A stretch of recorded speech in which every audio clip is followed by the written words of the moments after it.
Inmates, how's life behind bars? Not these bars, these bars. So about 5 or 6 weeks ago, we put a video out there all about this BMW R90 I've got to the side of me. This bike has now been done, it's finished. But we're gonna bring this video to you in a couple of parts because there's quite a lot that I've done to it. Now, just to give you a bit of a backstory on the R90 as a bike, for me, it's a bit of a personal thing for me. I've got a little bit of a secret love affair going on with the R90s. I have done for the past 11 or 12 years. Now, I launched a tail tidy called the Fancy Bike Thing Taillight over 10 years ago. It was a success, but we had some issues with the errors on the dash because of certain resistors not working, or sometimes they would work and then they wouldn't work. Whereas now we are returning this light back to the marketplace as a second generation tail tidy, but this time you're not going to have any errors because we are bringing a new product to this, which could be used for any electrical accessory really on any bike, and that is called the Kellerman RnineT. I'll talk more about that in a second. So this was a perfect excuse for me to go out and buy this bike. So a big thank you to Wollaston BMW in Northampton again for finding this bike for me. It had to be the option 719. I wanted the red frame and I wanted it to look basically just like that. I love the paint job on this bike. But this is also a perfect excuse to go and put a load of sparkly bits on there. So this time I haven't really held back, and this is what I've done. So we started off by changing the lights. So we put the Fancy Bike Thing tail unit back on the bike, but this time we wired it up through the RnineT. Because there's always been a bit of controversy around the legality of the Fancy Bike Thing tail tidy, because the indicators on the LED strip, they come too close to the middle. So really, it's not a road legal tail light, and it hasn't got an E mark on there either. So if you want this on your bike, you're literally buying it because you want your R90 to look super cool. It's not road legal, so you are taking the risk, just like I am, if you want this on your bike. So we now have options. So although I can wire it up like that, I can still put the indicators on. I've decided to put Kellerman lights on the back of my bike. I can't remember which model Kellermans these are, but I'll put an overlay on the screen so you can see. But you haven't got to have the same Kellerman lights I have. You don't have to have the Kellerman lights at all on the back. But we wire the Fancy Bike Thing tail tidy up to the RnineT, and we also wire the Kellerman lights up to the RnineT. So those Kellerman lights now give me an even stronger run light and brake light and a super bright indicator, and because of where I've mounted my indicators, they're nice and wide apart and they are within the legal limits for riding in the UK and majority of Europe and the rest of the world. Now, you don't have to have those lights, you could have the Kellerman Jetstreams. Now, we sell all of these on our website, we have them in stock here on our website, so there'll be links down below where you can view the Kellerman range on our website. Now, the beautiful thing about Kellerman lights is they must be the smallest light out there. They are so small, but they've got to be the brightest as well. You can literally burn the retinas on your eyeballs if you look at them too long, which is just a bit of a shock really, because not because you burned your retinas, it's because they are so small, but they fire out light. So when they're not on, you can't even see them there on the bike. Look how small they are, they're tiny. But as soon as the light comes on, it's super, super bright. Now on the front of the bike, I could have had the exact same design as I've got on the back, but I decided I wanted the Kellerman Jetstreams on the front, which I think are super cool because they're sequential. They roll out from inside to out, which gives you that sequential look. I really wanted that. Now, when I fitted these to my bike, I actually fitted the wrong Jetstreams to my bike. It looks cool, but I'm waiting for the ones that I actually want to arrive so I can change them over again. They look exactly the same, but the little circular part on that Jetstream will be a positioning light, a little DRL, so you can see a constant amber glow coming from the turn signals, but then when we indicate, they will roll out sequentially like they do now. We are stocking both of those on our website, so if you're interested in these, you can have them. And they wire up to the RnineT, and that's something I really want to talk about next, but we'll just continue going through what we've fitted to the bike so far. If you also look on the bike, I've got additional spotlights on the bike, and these are the new lights from Exposure, the Exposure EX2. Now we have the EX4, which is basically as it as it says, it's 4 LEDs rather than 2 LEDs, but I think that's a bit too big for this bike. But the EX2 are super powerful when it comes down to the brightness of them. Now, I'm only running this as a full beam. I can run it on 10, 20, 30% because they are all running off a Hex EasyCan. That's right, we've got a Hex EasyCan under the seat of this bike as well. So I can control the intensity of the run light, which I've chosen to be 0 because I want this bike to look nice and simple. I don't want to overload it with loads of lights that are on all the time. I want it to look as retro as I can, but when I want those lights on, because in the summer, I do find myself going on ride outs and then coming back quite late at night, and you could be riding in the dark for maybe an hour or two and you want decent lights. The factory headlight on this R90 is quite frankly crap. So having those extra EX2s on there really lights up the road fantastically well, and they're nice and small, not too big and in your face. So like the sort of thing we have on the adventure bikes, we want it to be subtle, very powerful. And on that note, we are launching the new exposure lights in the first week of January, the Radial 3s, the EX2s and the EX4s. January. I said June, didn't I? And on that note, we are launching the new lights from Exposure from the 1st of June, and it's going to be including the EX2, the EX4 and the Radial 3s.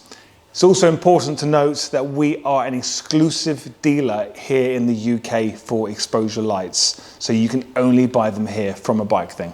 Now, you might be thinking, well, how are you mounting those lights to the bike, Steve? Well, the mounts we're using right now, we've had to fabricate something up ourselves to make the connection to the mount, but the mount is actually provided by a nice local firm here in the UK, Cymarc. So we are stocking this mount on our shelves here at A Bike Thing. We've got bundles on our website for the R90 as well, so you'll be able to buy this bundle for your bike if you want it. So as I mentioned, we fabricated our own connection to the mount, but Exposure will be showing us something before the 1st of June, a mount application, so we can actually fit it directly to the mount. So there'll be a full singing and dancing method of application where you can get the light pod onto the relevant mount of your choice for your specific bike. Right, so as I mentioned, we've got an EasyCan and we've got an iNEX on this bike. Now, a lot of you watching will already know what an EasyCan is, but I'm literally just going to recap it with you right now. The EasyCan plugs into the can of the bike and it gets its power directly from the battery. It literally takes information from the can of the bike. So when you indicate left, well, the EasyCan knows you're indicating left. So if you want to say, I want my left light to cancel or flash when we indicate, you can give your EasyCan that instruction. It's very clever stuff. So that's why we've got our exposure lights linked to the EasyCan. Now, the EasyCan's very good at adding extra auxiliary lights. So if you want to add lights to it, perfect, it's the perfect solution. But as soon as you want to take a light away and replace it with something, the EasyCan is not the solution. So we get customers from all over the world emailing us every day. I want to change my indicators on my bike. How do I do this? Now, you can take your factory indicators off your bike and you can power them with an EasyCan, but you're going to get that error on your dash because you've removed a factory turn signal or a factory light. This is where the iNEX comes into its strength. Let me show you the iNEX. Comes in this little box right here. It's not in there. Ah, I know where it is. I put it in my wallet. That's the iNEX. It's so small it can slip into your wallet. And with this, you can power up several lights on your bike and you can manage all of those errors on the dash. Doesn't matter what bike you have. Now, when you look at it, it might look a bit confusing, and I will show you a little bit of footage of it on my bike, but I don't want that to scare you because there's a lot of wires going onto it. If you only want to do a pair of turn signals or to change your headlight and you're getting an error, this will do the job. But what's beautiful about this is that you've got resistors, variable resistors, and you can literally just turn them with a screwdriver until the rapid flashing and the error disappears on your dash. And that's exactly how it works. Now you have an in and an out. Let me just get my glasses. So you will need pretty good eyesight to look at this because everything's quite small on here.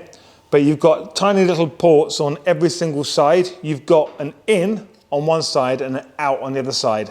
So as you cut the wires on your factory turn signals, or if you unplug your factory turn signals and then buy a factory plug with pigtails on there, this is what we've done with the R90. And the fancy bike thing tail tidy kit that we will be selling will come with pigtails, so you haven't got to cut anything. You can literally plug everything directly into the bike and wire it directly to here. So you have the in, so you've got position 1, 2, 3 and 4, and then you've got the battery. So when it comes, you put the battery pigtail that comes with the iNex in the box to the battery terminal, and you can see plus or minus on there, and then you literally wire in a left turn to position 1 for the ground and also for the positive. Instead of the factory turn signal wires going to the factory turn signals, they're going to here. Now you will be able to, if you wanted to, not even wire in aftermarket indicators. You could just wire it straight to here and adjust the resistors and get rid of the error, and the bike can go down the road without any indicators or headlights at all if you decide to wire them into here. But on the other side, we've got the outs, and you wire in the corresponding indicator or headlights or whatever it might be, brake lights, into the corresponding block, and it sorts it all out. It's remarkable. It's a complete game changer when it comes to changing lights on your bike. So when you look at it and study it, it is actually quite simple because you can see the ground, you can see the positive, you can see 1, 2, 3 and 4. 1 on the in corresponds with 1 on the out, quite simple. 1 plus, 1 plus, 1 minus, 1 minus, which is ground. And you literally just put in your factory wires. You then adjust the resistor for that corresponding 1, 2, 3 or 4. So you get rid of the fast flashing, the hyper flashing, and the error on the dash, and then you wire your aftermarket signal to the corresponding side on the other side. It's done. You just then have to be very good at making your wiring nice and neat. So just finishing up on the iNex, you can configure the fancy bike thing tail light with the Kellermans or without the Kellermans any which way you want. On this occasion, I've decided to keep my setup completely road legal. So my fancy bike thing tail tidy is a runner light and a brake light. My Kellermans are a runner light, brake light, and an indicator. But I can just mix and match by taking the relevant wires off however I deem fit. So yeah, you can literally do what you want and just make the adjustments on the iNex. It's such a cool application. So what else did we do to this bike? Rizoma wing mirrors. We don't sell them here, but if you really want us to get some for you, then ping us an email, team@abikething, and we can source them for you because we do have a distributor here in the UK that stock these wing mirrors. So I'll be more than happy to do that, but we're not going to start stocking Rizoma. Our bank account just isn't that big. I've also put the Peak Design phone mount on here. This is the wireless charging head Peak Design phone mount. It's attached to the actual handlebar itself. Now I did use the DIN plug on the side of the bike by using an Optimate USB charger, but that just doesn't kick out enough power to keep the phone topped up. It's okay if I'm going out for 3 or 4 hours on the bike, but I find that if I've got 90% battery by using the DIN plug on the bike and a USB charger coming out from that, I find it just slowly discharges the phone. It's not great. Whereas what we're doing now and we're stocking is the Gys Flash SAE Connector.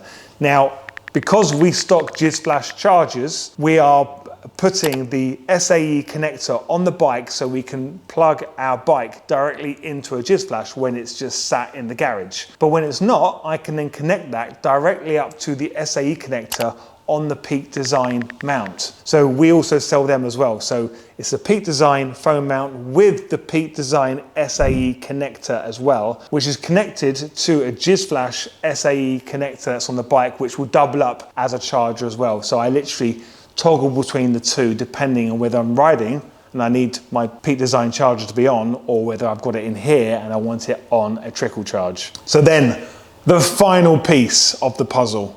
It's got to be the exhaust, isn't it? We took this bike to BHP UK to get it mapped. We actually took it there twice. We're not going to show that in this video. We'll put some teasers on here, but there'll be another video coming on that very soon. We wanted to find out what the modified map would do just on the factory setup. But then we changed that exhaust system and we put an akrapovic titanium decatted header and a Jekyll & Hyde exhaust so you can control that sound. And then we took it back to BHP UK again to have it mapped again. And it's a beast. It really goes and it sounds crazy. But the good thing is, if I don't want to be totally crazy and be absolutely obnoxious, which I'm not, to be fair, I'm getting on, I can close that flap down and it sounds really, really nice. Nicer than the stock, in my opinion. It's still a fantastic ride. I've got more power. We've actually gained another 8 brake horsepower based on what you see here today. Let's take a nice close look at that akrapovic titanium header. As you can see, I've done a few miles on it already. The header pipes have got a nice bluey purpley colour. I love that about these bikes. And then with that Jekyll & Hyde as well. As you can see from the original stock pipe, this was the low exhaust, which covers the back wheel. Because of the single side swing arm, I want to expose that side of the wheel, which has got no connection to the bike at all. So I went for the high level. I ordered a BMW factory high level exhaust hanger. So we put that on the bike so we can mount that Jekyll & Hyde up at that level. I think it looks incredible, absolutely incredible. So stay tuned for that video. Today's video is a showcase of the bike, showing you what we've done to the bike, how I've sparkled her all up as my new favorite toy in the garage. But next week, the video on the Jekyll & Hyde exhaust with the akrapovic header and the BHP UK remap is coming with a bit of a ride through the Peak District. So you don't miss that. If you're not subscribed, please subscribe to the channel so you don't miss that notification. So make sure you tune in next week just so you can see how this bike rides. Coming up through the Peak District, it's a fantastic ride, coming all over those rolling hills and around the twisties. It handles so well. And now we've got that extra power in there as well. It's a different animal. It's such an amazing bike. So I hope you enjoyed the video. If you did, please give me a thumbs up. If you didn't, leave me a thumbs down. And please leave a comment. Let's keep the conversation going down in the comments. But until next time, next week, stay safe behind bars, not these bars, and I'll see you in the next video.